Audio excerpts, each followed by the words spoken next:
Petrarch, the converted rhetor.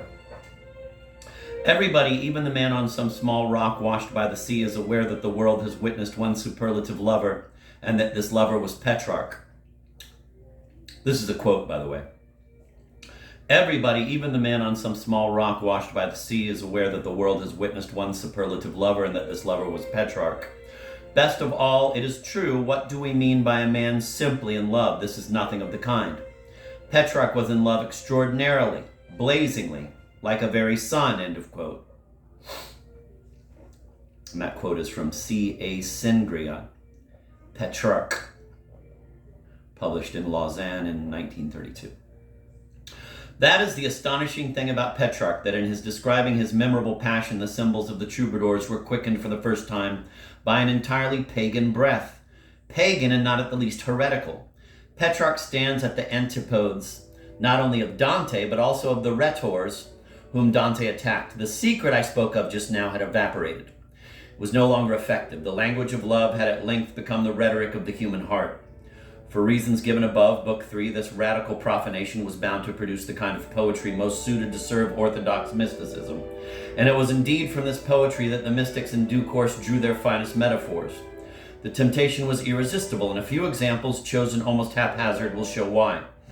Here is Petrarch's sonnet on the first anniversary of his love for Laura. Quote,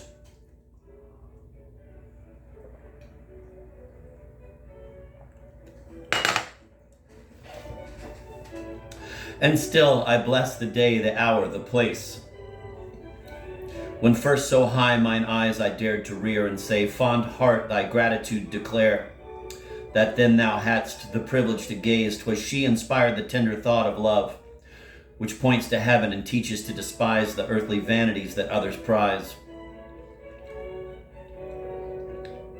Parentheses, St. Teresa says, quote, "It is a martyrdom at once exquisite and cruel," end of quote, end of parentheses.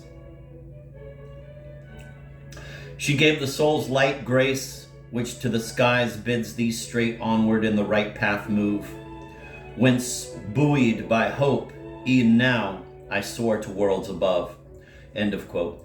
Where Petrarch excels is in taking Tristan's harp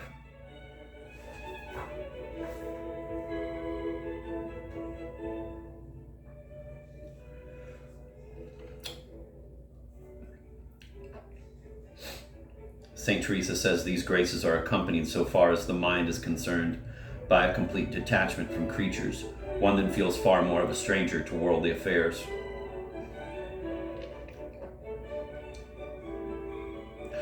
Where Petrarch excels is in taking Tristan's harp.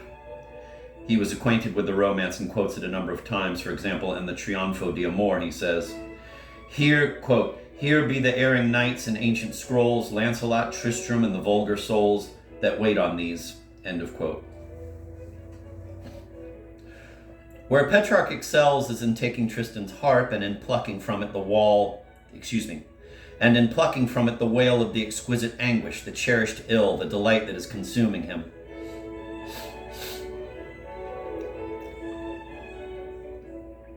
Quote, "O vivid luster of power absolute, o'er all my being, source of that delight by which consumed I sink a willing prey." That's from Ken's own, I don't know what the number is because they wrote it in Roman numerals. Translation by Lady Dacker. "O breathing death, yet ill I joy to feel, unsanctioned thus to rule, O whence thy art?"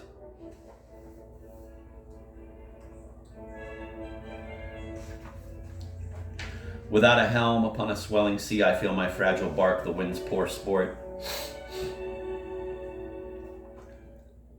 End of quote. We have already met with this bark on board which, like Tristan, Petrarch has taken his harp with him, and we have also met the sway, which he laments while aware that he has willed it fantastically.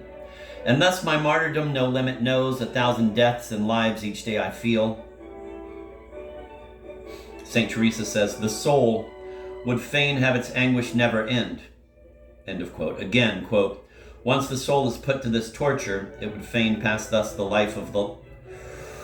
Again, quote, "Once the soul is put to this torture, it would fain pass thus the whole of the life remaining to it," end of quote.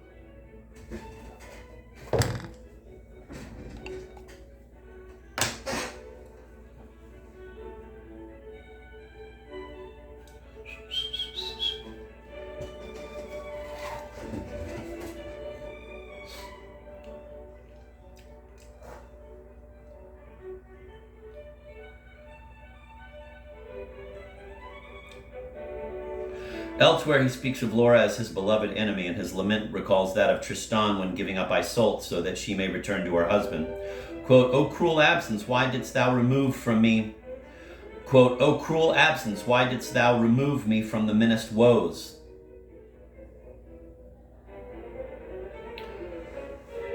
End of quote. For when Laura is near her eyes, quote, "inflaming with a light divine, so burnt my heart I dare no more repine." But here, end of quote. But here again, woman, whether absent or present, is never but the occasion for a torment he cherishes above all else. Quote, "I know to follow while I flee my fire. I freeze when present, absent, my desire is hot."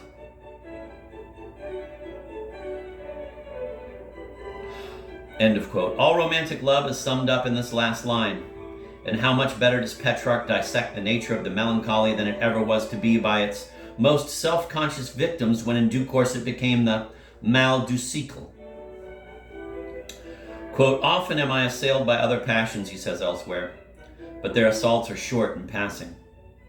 At times, however, this ill invades me with an obstinacy that grips and torments me for days and nights on end. The ordeal affords me no ray of light nor tremor of life. It is an infernal night and a cruel death, and yet here is what may well be called the height of woe. I feed on these particular pains and sufferings with a kind of delight so poignant that if I am snatched away from them, it is against my will." St. Teresa says, quote, "From this desire which fills the whole soul as in a flash there arises a pain uplifting the soul above itself and above all created things. The soul but yearns to die in this solitude. If it is then addressed, and although it may strive with all its strength to give answer, its efforts are defeated, try as it may. It cannot snatch itself out of this solitude." End of quote.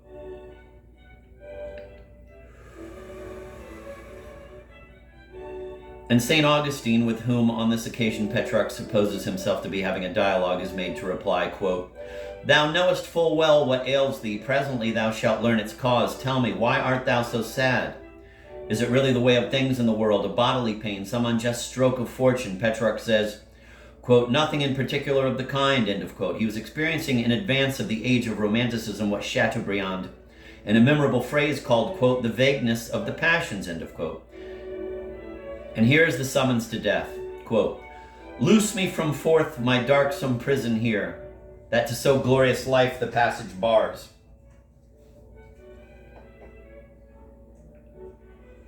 End of quote. The infernal night has been changed into day, the cruel death into a new life. And in order that passion shall not lack a touch of the sublime, here also is divination.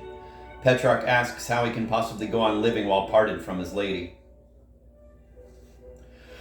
Quote, "Love's answer soon the truth forgotten shows, this high pure privilege true lovers claim, who from mere human feelings franchised are." St. Teresa says, "How great the sway of a soul uplifted by God himself to this height, from which it surveys all things, but is bound by none." End of quote. Then there was his famous ascent of Mount Vento, which gave him much food for thought, and above all there was the Black Death, which ravaged Europe in 1348, and reminded him that his, quote, "human qualities," end of quote, bound him to a pitiful state of being. In the Song of the Great Plague, a matchless masterpiece of self-examination, he says, "Ceaseless I think, and in each wasting thought, so strong a pity for myself appears that often it has brought my harassed heart to new yet natural tears. Seeing each day my end of life draw nigh, instant in prayer, I ask of God the wings with which the spirit springs, freed from its mortal coil, to bliss on high, but nothing to this hour prayer, tear or sigh, whatever man could do, my hope sustain. Take up at length, wisely take up your part, tear every root of pleasure from your heart, which ne'er can make it blessed." End of quote. Too long has he pinned his hopes to the false and fugitive sweetness of an idealized love. Quote, "For o'er my heart from time to time I feel a subtle scorn, a lively anguish steal, whence every hidden thought where all may see upon my brow is writ. For with such faith on mortal things to dote, as unto God alone is just and fit, disgraces worst the prize who covets most." End of quote. But how shall he tear out of his heart this blaspheming love, this demented desire? Quote, "Passion, whose strength I now from habit feel, so great that it would dare with death itself to deal, end of quote. The very self-awareness betrayed in such a cry giving away the ultimate secret of the courtly myth, is the sign that a man has been touched by grace. What can tear out the vain hope is a single-minded faith and forgiveness. And at last converted expectation discovers that to which it is really looking. Quote, it lifts you now to hope more blessed and sweet, up looking to that heaven around your head, immortal, glorious spread. If but a glance, a brief word, an old song had here such power to charm your eager passion, glad of its own harm, how far 'twill then exceed if now the joy so strong, end of quote.